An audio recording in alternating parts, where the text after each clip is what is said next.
A low-energy, full LED tomato crop is optimally grown when all aspects in the greenhouse are aligned. And that's what this trial is all about.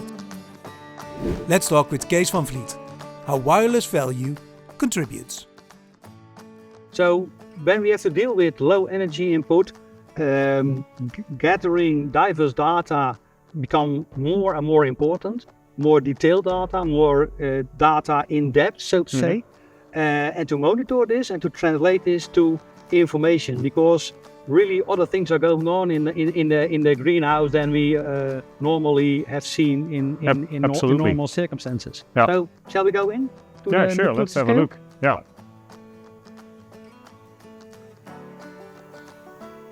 So this is one of the scales you mentioned. Can you explain what it's doing and how it's contributing to the goals we set in this trial? Yeah, this scale is monitoring the way we are giving the water. And so we can look into the water uptake with this scale. And we can measure and monitoring the differences between the diverse treatments when we look to the nutrients gift. Can you show what else we are measuring in your case? Yeah, for sure I can do, but then we have to go up.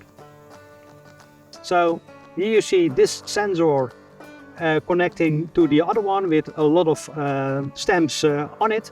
We are here measuring the biomass increase. And this measurement is working together with what we are doing and looking at the scale. And in the end, we take our conclusions to combine these both. So it really is about combining the two sensors, right? Yeah. Looking at the results we have achieved so far, what can you highlight then from what you've seen in these sensors? By combining these both sensors, we see the increase of water uptake or the increase of biomass fluctuating of both treatments, as well as for the watering strategy, as for the nutrients recipe we are using differently left and right. Okay, that sounds interesting. Yeah. Let's now go down again. Yeah, let's do it.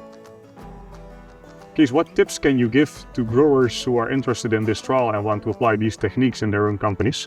So first of all, you have to focus on homogeneity of your climates as well as horizontal as vertically, because uniformity is key, again with low energy input. What have you learned about implementing the dehumidification technique here, looking into your sensors?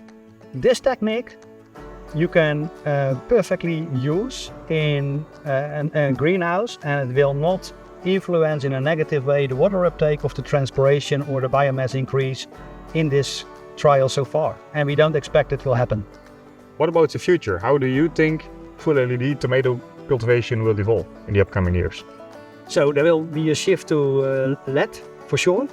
There will be less growers, so the enhancement of scale will go ahead, and further and further. Tomato growing will become even more technical than we think it's already. So data-driven growing become more and more important, and then gathering the data and the data quality will become more and more important. So that's for me the future when you look to tomatoes, and for me the future is bright. Well, yeah, thanks, Kees. If you want more information about this trial, please download the article here.